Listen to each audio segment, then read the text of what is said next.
estás, Félix? Bien, bien. ¿Nervioso? No, no, yo creo que cuando entre en aquel edificio lo voy a estar. Para los amigos que nos están escuchando mañana, hoy día o mañana, Técnicamente hoy día, hoy día nace su primogénito. ¿sí? Bueno, no es algo que queríamos hacer público, pero ya cuando la gente esté escuchando esto ya se va a saber. Ya va a tener 5 años probablemente, cuando nos hagamos famosos.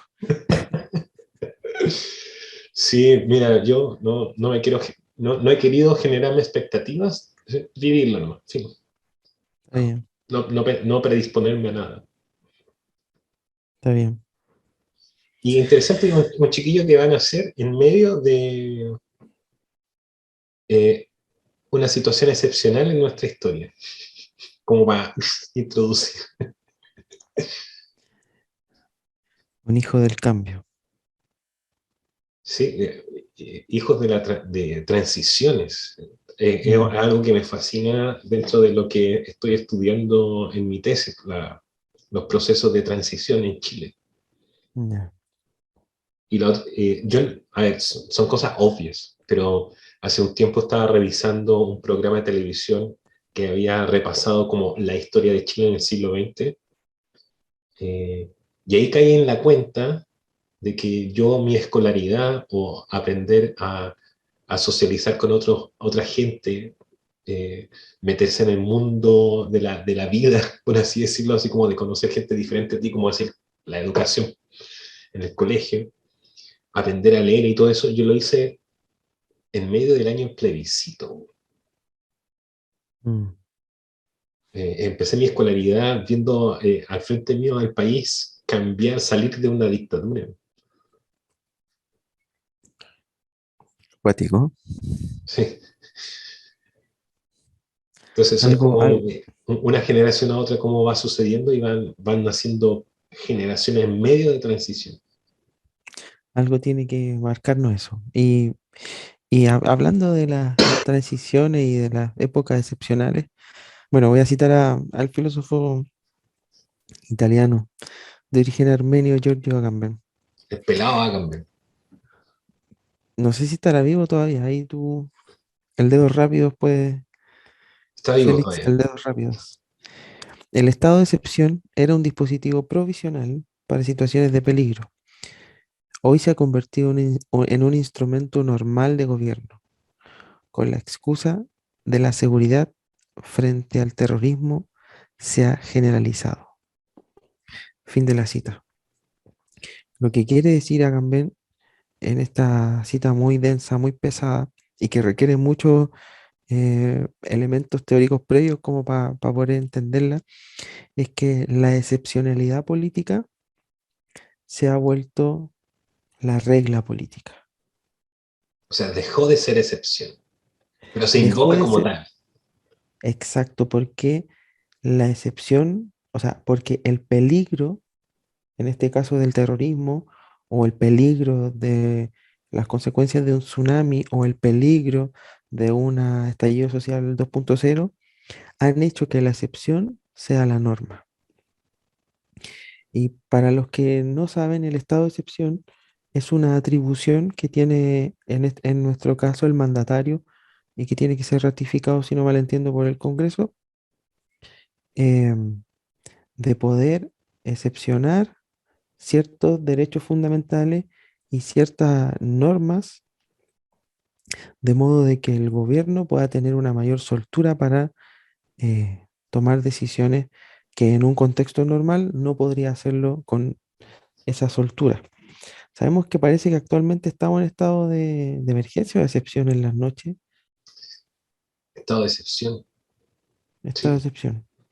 Claro, entonces no hay libre circulación y se suspenden ciertos derechos fundamentales. Entonces, la excepción se ha vuelto la regla, pero la excepción es un estado que surge frente a determinadas amenazas. Entonces, por ejemplo, para aterrizarlo, cuando fue el terremoto, año 10. 2010, en Concepción, se decreta el estado de excepción por Bachelet 1, si no mal recuerdo, y em, con eso se pretendía evitar los saqueos. ¿Te acuerdas que en Concepción hubieron saqueos de supermercados? Claro, Imagínate, lo excepcional ahí era, además de toque de queda, de que salga el ejército. exacto, ¿a qué? A controlar a estos saqueadores. Y lo curioso es que empiezan a saquear los supermercados, se decreta estado de excepción y la gente, asustada por ver a los militares en la calle, devuelve las cosas que se había robado y las deja en la calle. Es una cuestión muy, muy ilustrativa, ¿ya? Porque, claro, o sea, si se ve a alguien en la calle durante el estado de excepción, se lo llevan los militares. Y curioso que Chile, durante la dictadura, estuvo 17 años en un estado de excepción, ¿Cuidándonos de de qué? del cáncer marxista, seguramente.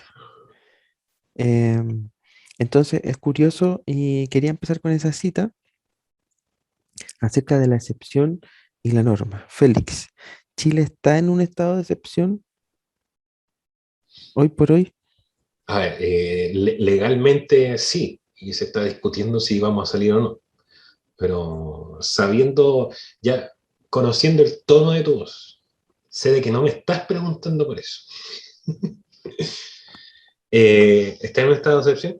Sí, lo está.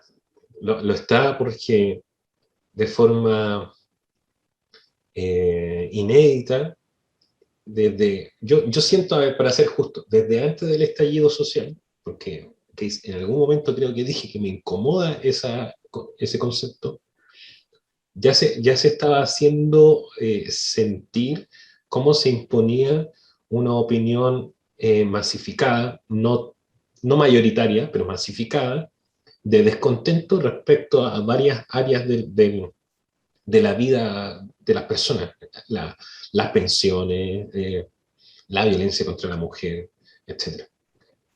Y que todas se juntan y provocan lo llamado estallido social. Yo me acuerdo que muchas veces, muchos comentarios como que le bajaban el perfil a esto, de que no iba a trascender, de que no era más que esto, miren lo que consiguieron, y nos enfocábamos solamente en el área de la violencia y la destrucción que provocaron ciertas facciones de los que protestaban. Mm.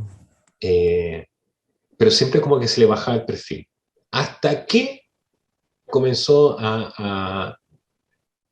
comenzó a moverse la comillas, clase política, y vimos en un momento en que hicieron un acuerdo y que parece que esto de que era necesario crear una nueva constitución iba en serio. Pero no solamente eso, sino de que la televisión empezó a cambiar porque la gente empezó a demandar muchas más cosas. Sí. Ahora, yo no digo como en una, como que sea loable esto de parte de la televisión, sino decir, a ver, para que un medio comercial como la televisión cambie sus pautas eh, frente a un acontecimiento social, es que tiene que ser un acontecimiento social de envergadura. Y luego de Mm, eso, toda la serie de sufragios a los que tuvimos que ir a votar, en el que vimos un vuelco en como en los porcentajes, en las cosas que las sorpresas que empezaron a haber en los porcentajes de las votaciones. Entonces vimos de que efectivamente la mentalidad del chileno, a ver, yo no creo con nada de esto que se entienda que como que uno está pensando que mejoró o no, pero evidentemente cambió. Eso respecto a lo que había pasado desde que se acabó la dictadura. Estamos mm, hablando de, ¿cuántos años? ¿30? Pasaron 30 años en que una sociedad como que empezó a tomar las riendas, quizá de forma muy torpe para el gusto de muchos, pero cambió.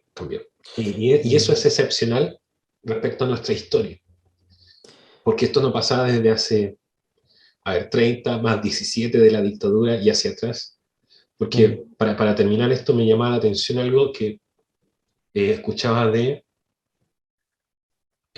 un alcalde que decía con esto del, o un ministro, no me acuerdo, pero era alguien importante dentro del gobierno, que decía, la gente se dio cuenta, eh, un alcalde ex ministro creo que era. La cosa es que la gente se dio cuenta viendo el documental que causó mucha bulla, el documental la Batalla de Chile. Él decía, ¿Mm? la gente se dio cuenta y se sorprendió de cómo hablaba el obrero en los tiempos de la unidad popular. Y esto no es por, tampoco como una alabanza a la unidad popular, sino decir, a ver, la gente nunca había visto eso, y es algo que también a mí personalmente me sorprendió cuando lo vi, el documental hace años atrás.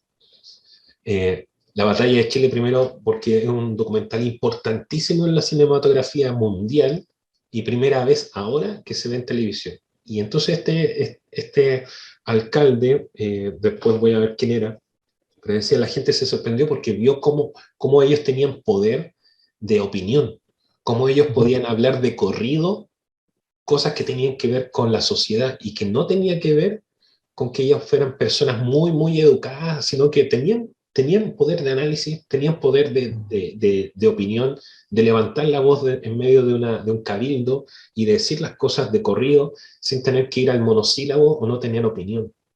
Y eso estaba sucediendo hace más de 40 años atrás. ¿Y qué pasa ahora? Mm. Eh, Entonces, por eso vemos esto como excepcional, porque cuando antes la gente, en medio de un estallido social, en medio de sufragios o en medio del encierro que nos confinó la pandemia y nos volcamos a comunicarnos en las redes sociales, habíamos visto de que la gente se involucrara o tratara de interesarse por lo que social y políticamente está pasando en el país y que se aventurara a tener una opinión un poco más elaborada de lo que podíamos haber tenido hace 10 años atrás, que no existía eso. Los matinales cambiaron la sección de farándula por la sección de análisis político. Y a pesar de que ya la Lavín iba todos los días a Canal 13 con el Pancho Vidal y pasaba a ser un poco majadero, se hablaban de temas que nunca se habían hablado. Yo siento que Chile estuvo, no sé si me compro mucho esa frase que Chile despertó, pero Claro. estuvo durmiendo 30 años y ahora se levantó como a hacer pipí. Y siento que durante 30 años se estuvo intentando que no despertara, pero ahora que, ahora que despertó Chile y va al baño, se da cuenta la enorme cantidad de cosas que tenía guardadas y que tienen que expulsar de alguna manera.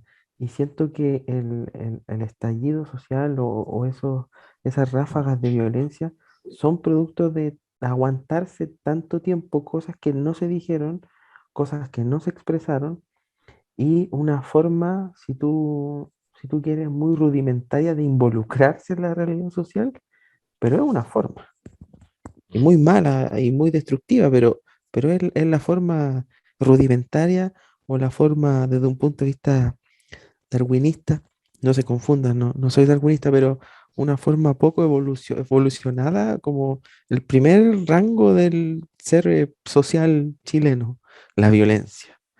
La Claro. cuestión menos pensada y razonada fue lo que surgió. Algunos dicen que fue planificado, pero independiente de eso, surgió nomás. Y aunque haya sido planificado, el hecho de que haya resultado así por el tiempo que resultó, es porque también se agarra de algo que ya estaba ahí. O sea, no va a resultar si no crea un nexo con algo que está ahí potencial. Es como la mecha y el explosivo. Si el explosivo no está, la mecha no sirve de nada. Eh, Mm. entonces, Entonces, hubo un tiempo de, claro, con eso yo siento que lo que quieres decir es que probablemente hubo algo reprimido por mucho tiempo que quiso expresarse así y salió de forma torpe, violenta, pero salió. es como cuando, no sé, cuando hablábamos antes y me gustaría tratarlo ahora también, como el estado de excepción y la norma. Se pide una nueva constitución y ante el peligro de que el país entre en una guerra civil, se ha sabido de que se iba a atacar la moneda. En esas semanas muy negras de octubre, noviembre, esa situación frente al peligro dio origen y nacimiento a este estado de excepción, y este estado de excepción llevó a este otro estado de excepción de que hoy día estamos, eh, o se está redactando una nueva constitución. Entonces, cuando surge esta forma de expresión de violencia, es como cuando, es como cuando se responde a una cultura del abuso que en 30 años no se denunció, o en 47 años no se denunció. Porque cuando un ser humano, cuando un país sufre un abuso, es necesario de que se hable de ese abuso y es necesario de que se trate de reparar ese abuso, porque si no va creando una lógica y una dinámica em, en donde no se habla, donde no se opina, em, y se acepta el abuso como, como la norma, no como la excepción. Mm. Y sabemos que en Chile la dictadura fue un estado de excepción literal, pero también fue un estado excepcional donde se sacó un presidente de una manera muy violenta y legítima, y se mataron personas y se torturaron personas, y eso fue excepcional, pero durante 17 años eso se volvió la norma. Y Mm. durante la transición también se volvió normal el hecho de no involucrarnos, o el hecho de que nuestra forma de expresarnos o de buscar participar, involucrar en la vida social fuera a través de métodos muy rudimentarios. Y también muy Entonces, distante entre sí, también, como de el sufragio, una o dos veces dentro de un gobierno y nada más. Eso es todo. o sea, la participación política fue de gota, y marcar eh, una raya en un papel me carga cuando dicen, no, pero es que nosotros tenemos la oportunidad de definir los destinos del país a través de nuestro voto y de la Cámara Secreta. ¿Qué significa eso? No es nada, porque sabemos, entre nosotros sabemos, y la gente sabe que la gran mayoría de nosotros, incluso nosotros, votamos por quien tenemos alguna afinidad que nos es muy razonada, y por temas que tampoco hemos debatido mucho y Mm. que tampoco en televisión se debaten, o en la radio se debaten, o menos en la iglesia se debaten, o en espacios cercanos a nuestra comunidad. Entonces, siento que esta nueva excepcionalidad podría curar de cierta manera esta cultura de abuso que venimos arrastrando de hace ya casi 50 años.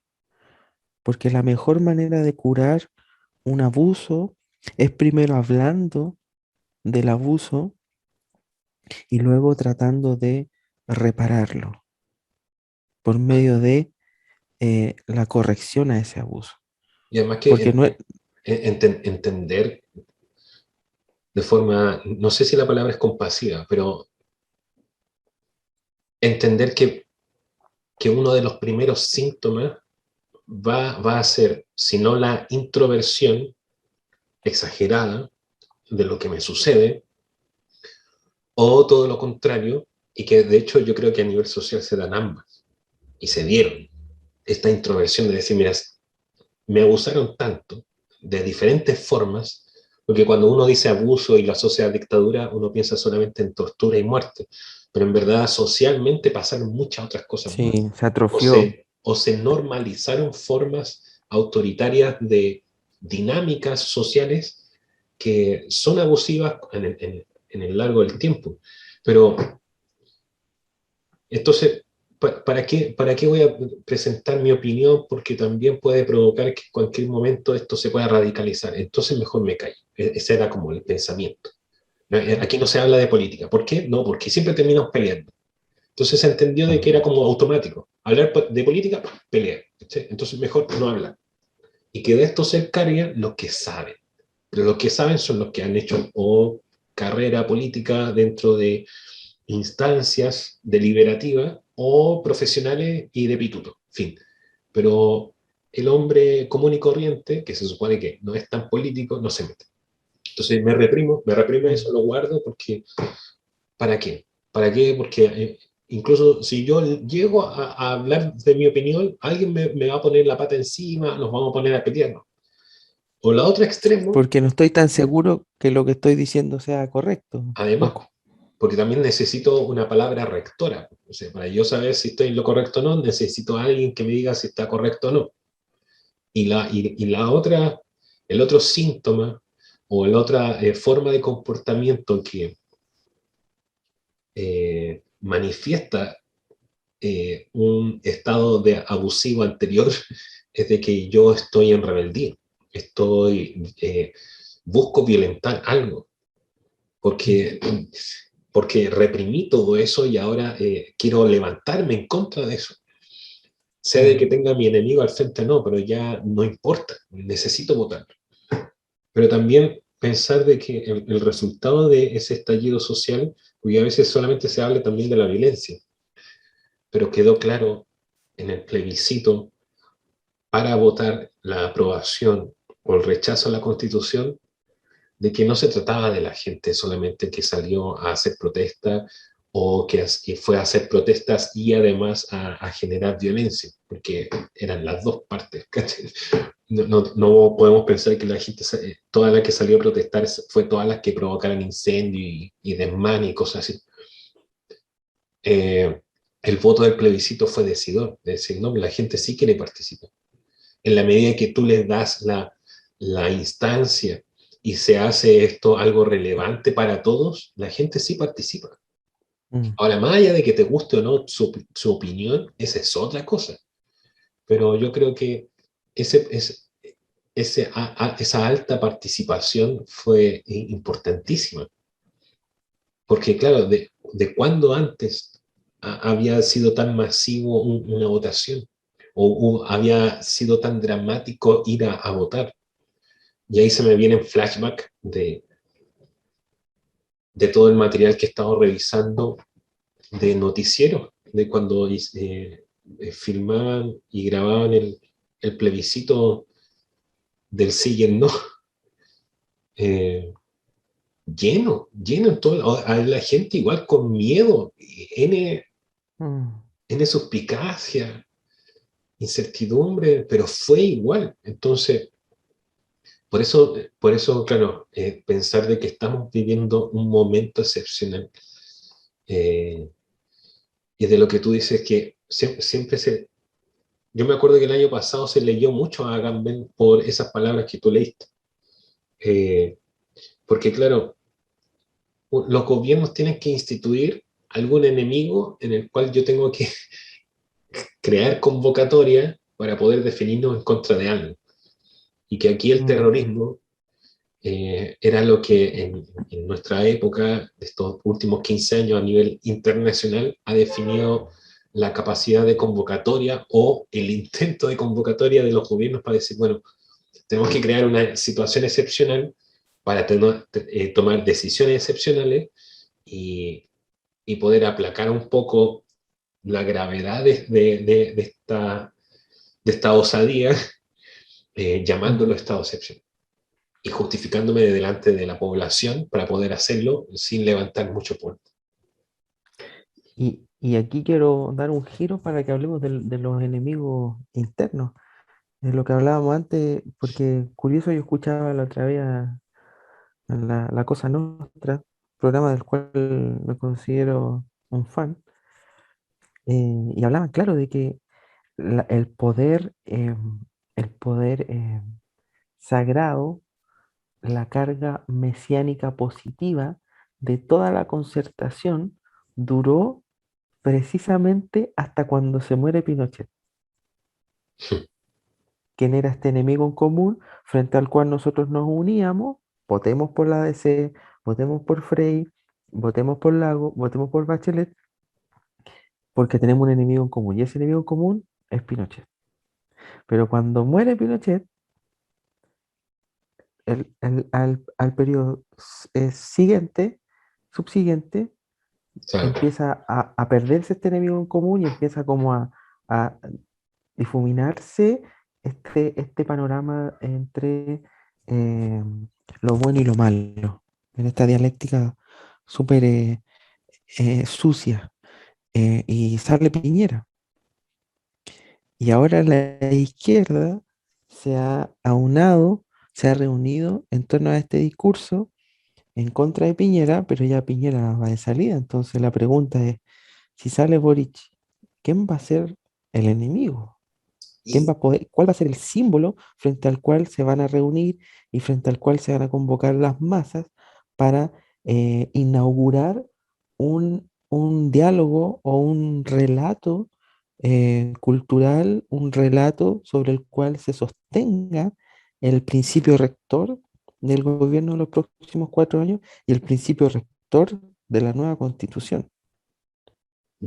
a mí lo que se me viene a la mente, esto no lo habíamos conversado antes, pero para generar el otro polo, porque aquí se contrapesan, es de que yo creo que si llegase a salir Boric de presidente, eh, yo creo que el gran desafío para poder sostener gobernabilidad es ejecutar de forma efectiva la idea del acuerdo, de que se vea que es alguien que tenga la capacidad de generar acuerdos transversales. No sé si transversales hasta llegar a la derecha, pero sí transversales de lograr aunar a la izquierda, tratar de, como él ha prometido también, de poder incluir movimientos sociales, etcétera, como de ampliar la gama de diálogo. Eso, claro, así intentaría como de definir, como Y, una política del acuerdo en cuanto a ensanchar el campo de diálogo más allá de los partidos. es sumamente curioso eso, Félix, porque tuvo que, tuvo que surgir alguien menor de 40 años, alguien alguien que viene, que nació con otra lógica de diálogo para venir a presentar esta idea sumamente básica que es, loco, conversemos, o sea, sentémonos a conversar. Y yo no veo eso en ninguno de los candidatos, porque a la gran mayoría yo los veo en una lógica de bueno y malo, de perro y gato, de Venezuela o Chilezuela versus Suiza. Y es absurdo, pero claro, porque ellos vienen con la herencia del enemigo interno que antes estaba de moda, pero ahora ya no tanto. A Entonces, ver, curioso que sea Boric quien plantee este tipo de lógica de diálogo. ¿no? A ver, también o saliendo un poco del tema, eh, pero hacer como una nota al margen, también lo banal a que han llevado la denostación mutua. En un momento era Sichel, siempre así como, a ver, yo me lo imagino, más allá de que si alguien dentro de los que nos escuchen tiene preferencia por él o no, voy más bien por un tema a cómo él ha llevado a cabo la discusión en titulares. Yo me lo imagino que es como el zorrón, como, es que lamentablemente voy a tener que recurrir a modismo chileno. Lo siento por los amigos extranjeros que podrían llegar a escuchar. Es como el zorrón que está en la universidad y le hace bromas pesadas a otro, valiéndose de denostarlo, como de minimizarlo. Ese tipo de comentarios lo encuentro muy malos bueno, en un momento se dijo, para la altura de diálogo que se necesita entre candidatos. En un momento, Jasna Proboste, que es la candidata como de, comillas, centro-izquierda, dice, no, es que esta es como una competencia de virilidad. No voy a usar el término vulgar que se dice cuando se habla de ese tipo de cosas, en cuanto a cuando se hace referencia a cosas de tamaño, no voy a decir más, pero en el Dejémoslo fondo, en ¿quién hace pipí más lejos? Dejémoslo ahí. claro, pero después ella misma en el mismo código de denostar al otro respecto a características que tenga el otro por temas de vida, no sé no sé cómo decirlo, pero siento yo que ella entró al mismo grado de discusión como 3 días después, como empezando a decir, bueno, claro, Como todo lo de su campaña, llegando tarde. llegando tarde y porque, a ver, si Sichel apela a cosas que tienen que ver con logros en la vida y cosas personales que uno pueda estar a favor o no, que están bien, pero usted dijo, ¿de dónde me agarro? Ah, no, es que nosotros tenemos experiencia. Pero mala jugada, porque en el fondo, si es justamente lo que tus contrincantes te critican, ¿cuál es la experiencia de la concertación de los últimos años? O de lo que dejó sus gobiernos para que resultase en que la derecha empezara a salir presidente. Mala jugada, pero se banaliza ese tipo de discusión cuando, más allá de que si uno sea simpatizante de Boric o no, es como, a ver, de verdad vamos a reducir la discusión que necesita escuchar Chile a ese tipo de competencias, es como, no, también yo creo que es como un insulto al ciudadano común y corriente, porque yo creo que la gente ya tiene bastante capacidad de involucramiento e interés para tener que escuchar ese tipo de competencias que yo te las creo que hubieran sido hace, no sé, 15 años atrás, 20, Es que pero es como discusión de, no sé, de colegio, es como ya salimos de ese tipo de burla. Vamos a temas de escuchaba fondo.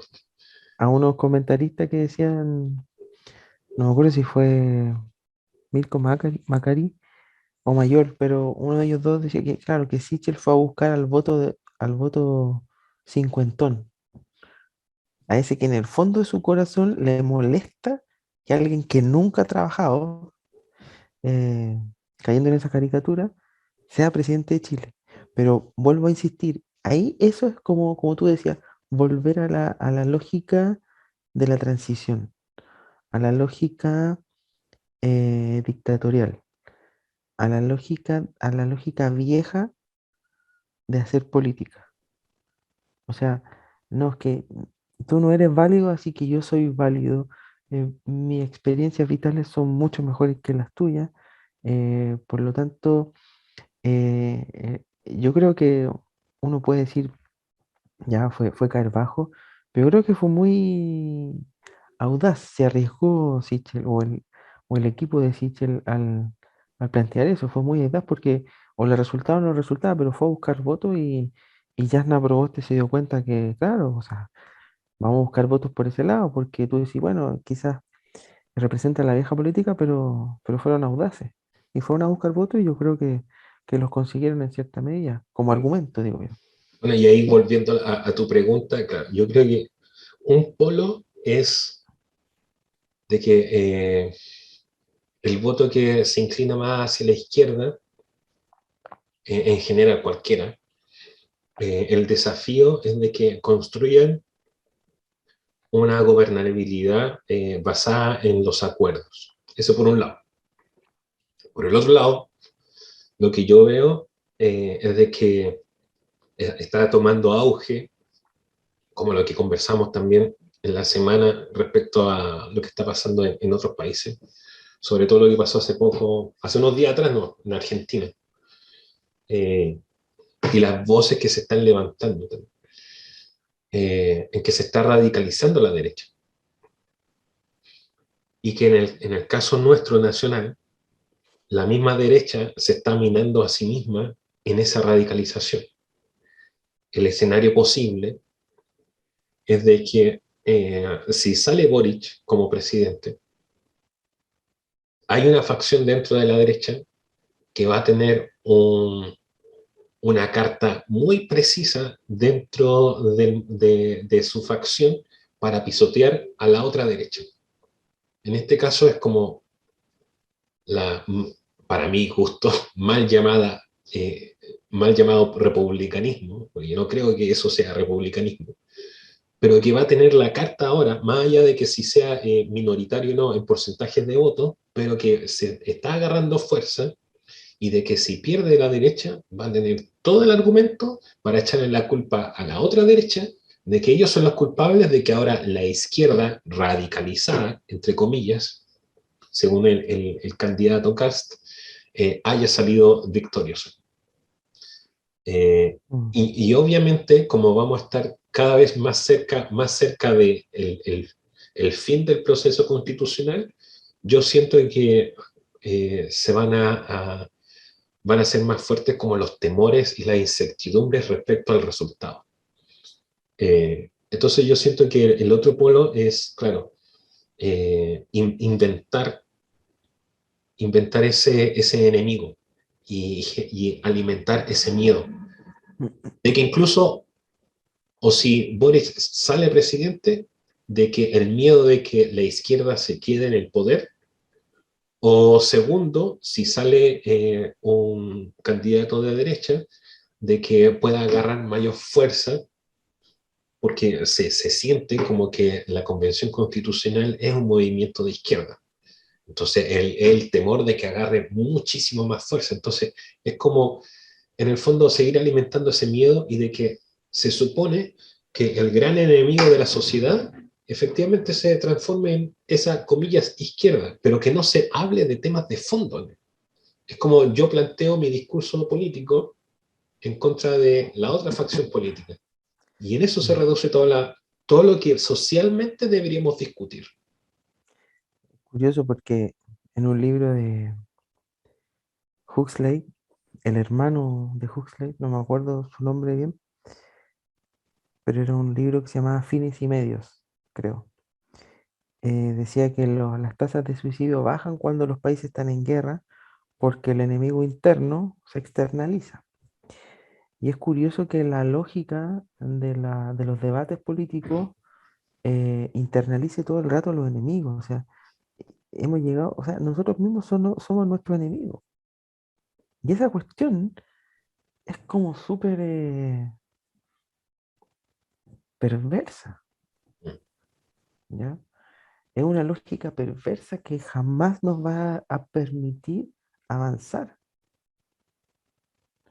O sea, si vemos, no sé, partidos políticos en Noruega, partidos políticos en la misma Alemania, eh, partidos políticos en Austria, se ven resabios, no digo que hay partidos, no es la continuación del Partido Nacional Socialista, pero son resabios de ese tipo esa variante de fascismo que conviven y que saben convivir con partidos de laboristas y con partidos más de izquierda, pero saben convivir.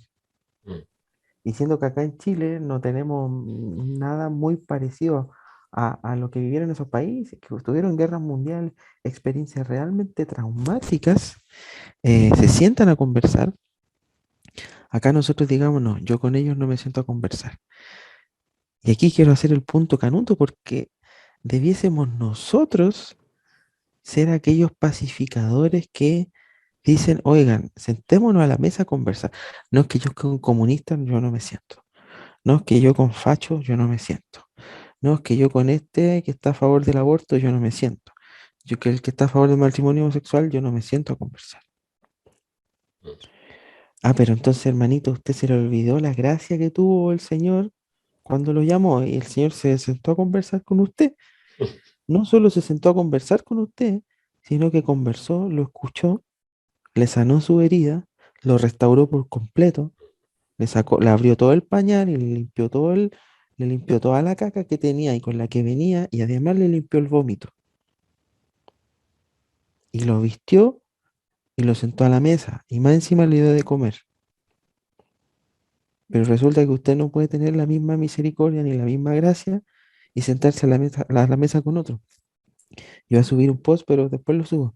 Jesús era tan espiritual que podía sentarse con borrachos, con prostitutas, con publicanos, representantes del imperialismo, saqueo, que tenía por discípulo a un, ¿cómo se llamaban estos? Celote, Salvador. izquierda, antiimperialista, Mm. y era tan espiritual que no se confundía. Claro. Entonces, nosotros no podemos caer en la lógica de los fideos Carosi, de que esa lógica confrontacional, y es una crítica que yo tengo mucho a la izquierda, a la nueva izquierda, perdón, a la nueva derecha que está surgiendo. Yo de verdad tenía esperanza que la nueva derecha fuera más, con un sentido más cristiano, pero está cayendo en el mismo juego. mm, No, que la libertad y los comunistas, y yo digo que no digo que yo me aleje de eso, ¿cachai? Eh, Considero que el comunismo es una ideología totalmente nefasta, no porque tenga valor en contra de ellos, sino porque la historia lo ha demostrado y lo ha te contra demostrado. Pero aún así, no puedo caer en esa lógica de no sentarme a conversar, mm. porque las alas no se me van a caer si me siento a conversar con ellos. Y es lo que, bueno, lo de lo que conversamos es lo que se necesita. Lo excepcional también, es el hecho de que estamos viendo, no sé si se ha concretado, pero la necesidad de la conversación. Eh,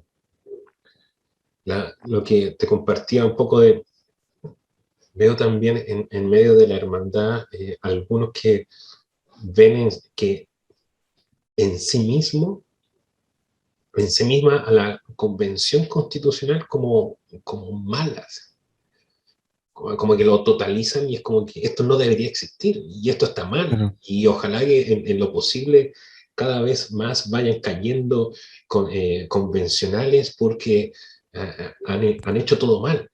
Es como que totalizan eso sin ver de que es un lugar donde se está tratando de generar un diálogo incluso entre partes que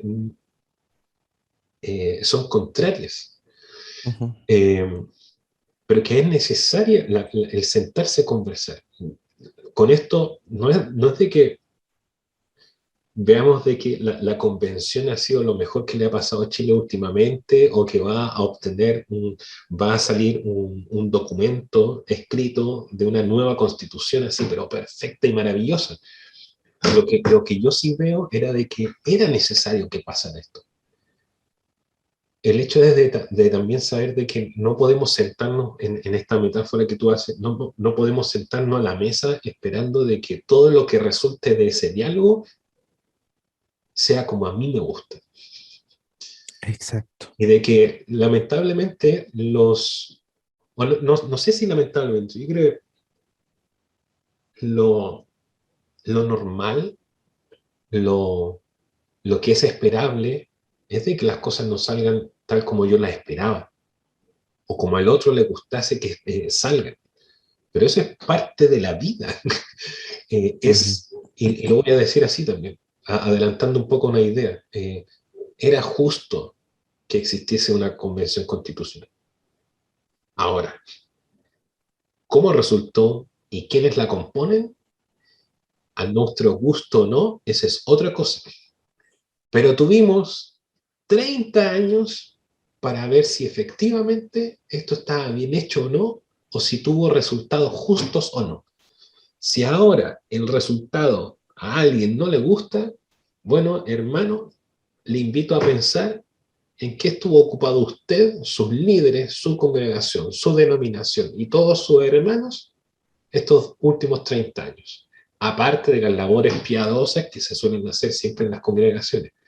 En cuanto a la sociedad chilena, ¿en qué estuvo ocupado usted? En lo político y en lo social. Cuando usted me responda en qué estuvo los últimos 30 años, recién ahí yo tendría como el gusto de escuchar cuáles son todos sus argumentos por los cuales la convención no está dentro de sus cánones de gusto.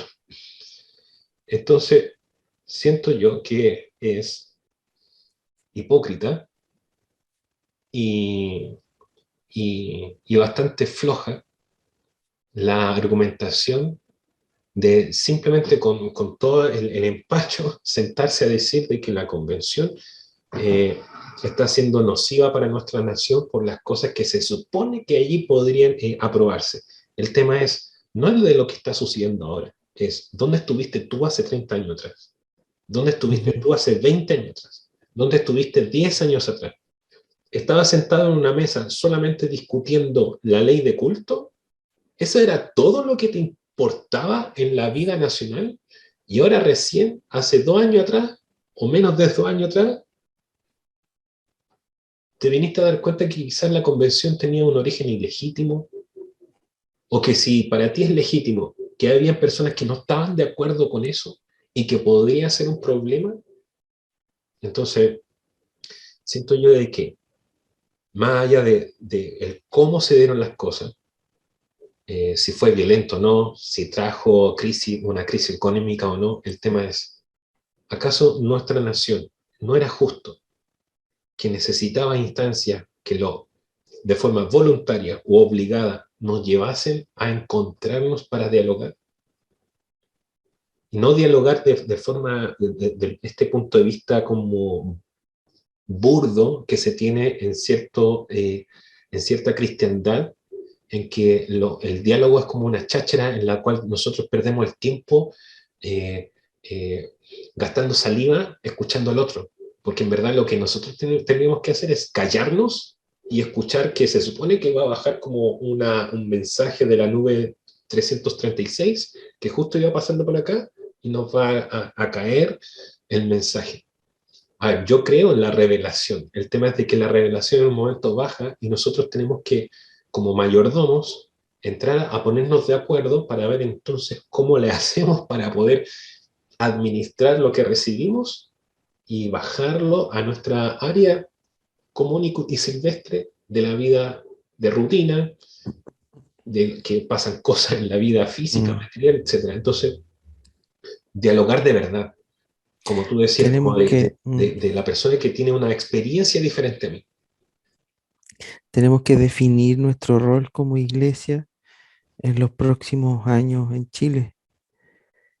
Vamos a mirar de lejos cómo se sientan a conversar, cómo se sientan a decidir el futuro de nuestro país, o vamos a ocupar nuestro lugar. Nuestro lugar, Félix, es servir. Y yo no me puedo negar a servir a alguien a quien Dios me manda que yo sirva, esté de acuerdo o no esté de acuerdo con él. Mm. O sea, eh, tengo que tener misericordia. Obviamente que no tengo que transar, porque hay valores que nosotros creemos y los vamos a creer siempre. Yo no puedo concesionar mis convicciones por llegar a un acuerdo político, pero ya eso es otro tema. Pero ¿cómo voy a crecer si no puedo ser capaz de sentarme a conversar? ¿Cómo puede ser que Jesús se sentó a conversar en la casa de Saqueo, se sentó a conversar con la mujer que tenía 5 maridos?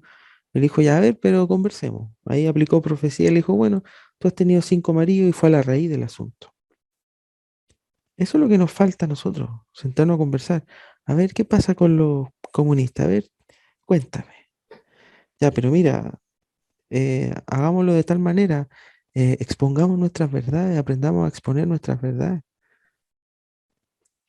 Claro, hagámoslo de una que manera. además se tiene como una lógica muy unilateral.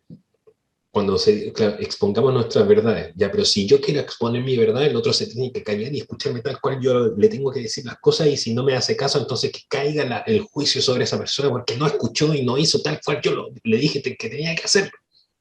Eh, no, no, perdón, eso no es conversar ni escuchar. Es que es Entonces, la pero lógica, en el fondo incluso ni siquiera saber qué va a pasar con el diálogo. Como que antes de incluso de entrar en la instancia, yo ya la estoy forzando. No es exponte a la situación. Y ahí veamos cómo, según la persona que está al frente tuyo, eh, nos comportamos. Pero exponte. O sea, una cosa es leer que Jesús, las cosas que hizo en el libro, pero otra cosa es estar con él al lado y ver cómo él resolvía cada situación, pero para resolverlo hay que estar. Porque para mí es fácil leerlo en un libro, el relato, pero la persona que inspiró el relato, él sí estuvo en la instancia. Porque a veces como que racionalizamos mucho lo que leemos en la Biblia, pero a veces se nos olvida que eso que leemos ahí sucedió y que yo debería estar expuesto a instancias similares. No solamente leerlas y repetirlas, sino yo verme involucrado en situaciones similares. Tengo que estar ahí, prestarme a la situación, exponerme, abrirme a la posibilidad de escuchar de forma activa y atenta a alguien que es diferente a mí o que tiene un punto de vista incluso un poco diferente, pero escucharlo. Tenemos que aceptar y no llevar el púlpito a la plaza, Claro. a la política, porque no, aquí no funciona como en los cultos de los domingos en donde una persona habla y todos dicen amén. O sea, tenemos que llegar a aceptar el hecho de que hay gente que cree que lo que crece, el bebé que crece dentro, no es una vida. Claro. Tenemos que llegar a aceptar de que hay gente que cree que el matrimonio puede ser entre personas del mismo sexo. Cuando aceptamos eso, créanme que la batería de argumentos de inspiración bíblica van a caer, pero van a fluir.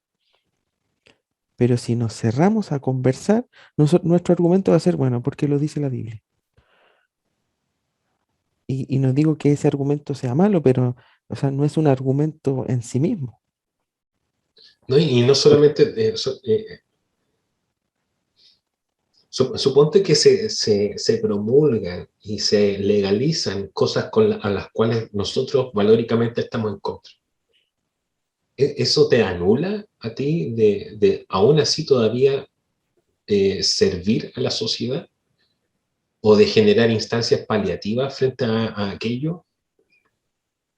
Eh, no sé, entonces, pero tienes que estar allí sirviendo. Esto no es algo nuevo, sino estamos inventando la rueda.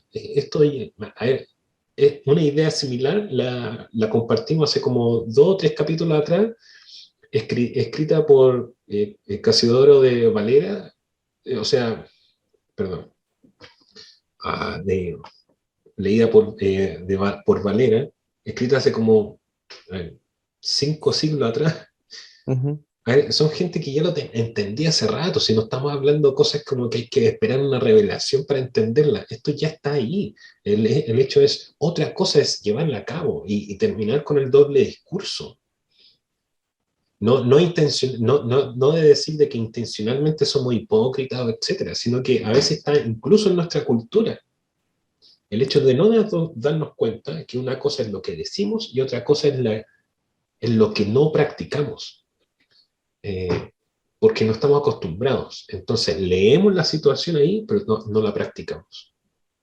Y Mm, siento yo de que también fue un mal que se instituyó en nuestra cultura, llevándolo al plano más nacional. Un poco lo que conversábamos antes era, hasta la misma constitución del 80 fue promulgada en un contexto en que se promulgó algo que no se cumplía. exacto. Es como, a ver, para mi hermanos proféticos, fue grave lo que se hizo, porque se promulgó algo en papel que se soltó en la legalidad de nuestra atmósfera nacional, pero que no se practicó. Tarea para la casa, el leer la Constitución del 80 y ver qué cosas de la Constitución promulgada en 1980 durante 9 años no se cumplieron en Chile. Entonces Mm, como que se instituye, si por así decirlo, espiritualmente una cultura del doble discurso, en que yo promulgo algo en un documento, pero no lo practico. Entonces, ¿de qué estamos hablando? Eh, Cultura de la excepción. Cultura de la excepción, pero que nosotros como cristianos no estamos a favor de eso en ninguna circunstancia, con ninguna facción política. El hecho es, eh, si nosotros decimos algo, lo llevamos y lo cumplimos. Y no de movernos de la palabra y que la palabra y el hecho están así radicalmente separados. Y que si Es- el gobierno que está por sobre nosotros no nos gusta y promulga leyes que nos parecen injustas y en contra de los principios del Señor, que eso no nos paralice de seguir sirviendo a la nación de diferentes instancias, pero estar ahí de forma propositiva. mm, A ver, Daniel no se encerró en su torre a ayunar, a esperar a que Dios destituyera a Nabucodonosor. Wow. Nabucodonosor lo llamaba y él le servía, con lo que el Señor le entregaba para ese emperador. Y él lo hacía de gusto. Si no lo Sin hubiera ar- hecho de gusto, lo diría, como pasó con Jonás, que todos sabemos que lo hacía sí. no por gusto. Entonces, Y podía seguir sirviendo sin arrodillarse ante la estatua. Imagínate. podríamos terminar el capítulo ahora. Daniel, sin arrodillarse, siguió sirviendo a su generación. Y al imperio que lo tenía raptado. Sigamos sirviendo, hermanos. Amén. Hasta la próxima.